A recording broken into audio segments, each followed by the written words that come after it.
السلام علیکم مائی UT family, کیسے ہیں آپ سب؟ امید کرتی ہوں بالکل ٹھیک ٹھاک ہوں گے۔ اور ماشاءاللہ سے گوشت دیکھ کے آپ کو اندازہ ہو گیا ہوگا کہ بکرا حلال ہو چکا تھا، گوشت بن کے آ چکا تھا۔ ہم اوپر والے پورشن میں رہتے ہیں تو نیچے سے جو ہے نا اوپر گوشت آ گیا تھا، اور اب نا میں اس کے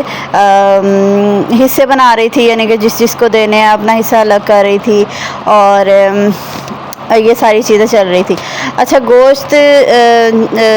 تقسیم کرتے ہوئے نا میرے ذہن میں بہت ساری باتیں چل رہی تھی جو میں نے سوچا تھا کہ میں آپ کے ساتھ شیئر کروں گی، لیکن گھر کے کاموں کی وجہ سے نا یہ آج تیسرا دن آ گیا ہے جو اب مجھے ٹائم ملا ہے کہ میں اس کو ریکارڈ کر سکوں، وائس اوور کر سکوں اس کا۔ اچھا جی، جب ہم نے بکرا لیا نا تو بہت سارے لوگوں نے نا ہمارے لیے ران رکھ لینا، ہمیں ران چاہیے ہے، اور ہمارا گول بوٹی والا نکال لینا، چاہے تھوڑا سا ہو لیکن گول بوٹی ہو، یعنی کہ کوئی 6-7 لوگوں نے نا ہمیں یہ پیغام دے دیا۔ تو میرا دل تو اس ٹائم نے کر رہا تھا کہ پھر ہڈیاں میں کنوں پاواں، دسو ذرا مینوں، یہ ران، یہ دستی، یہ گردن کا گوشت، یہ فلانا، یہ ٹرینڈ کہاں سے نکلا ہے؟ یہ ہمارے مذہب میں تو کہیں سے بھی، ہمارے بڑے بزرگوں نے بھی یہ سب کچھ نہیں کیا تھا۔ جہاں تک جس گھر میں میری پرورش ہوئی ہے نا، اس میں تو ہم لوگوں نے یہ سیکھا، اور جو اسلام کا شرعی طریقہ بھی ہے گوشت کو تقسیم کرنے کا، کہ آپ نے ایک قربانی کے 3 حصے کرنے ہیں، اس میں سے ایک آپ کے گھر کا، ایک رشتہ داروں کا، اور ایک غریبوں اور مسکینوں کا،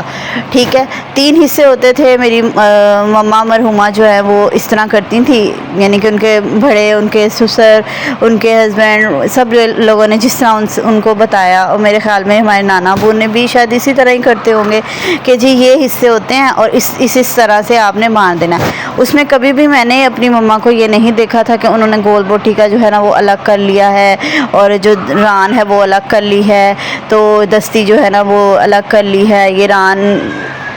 اس طرح، یعنی کہ یہ ہمارے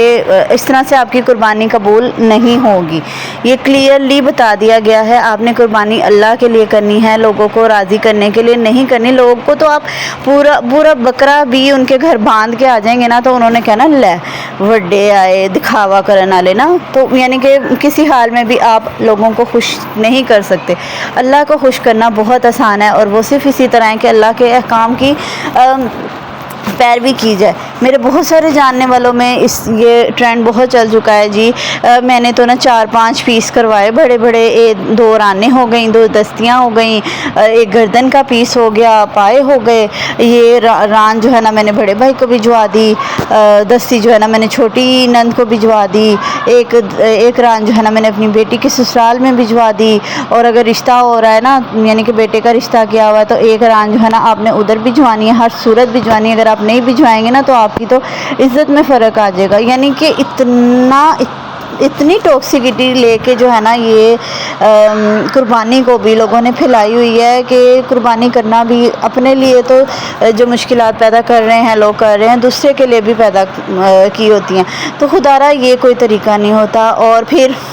جنہوں نے قربانی کی بھی ہے، نہیں جی رشتہ داری ہے، غریب رشتہ دار کو آپ کو بھجوانے کا حکم دیا گیا ہے کہ آپ غریب رشتہ داروں کا خیال رکھیں، ان کے لیے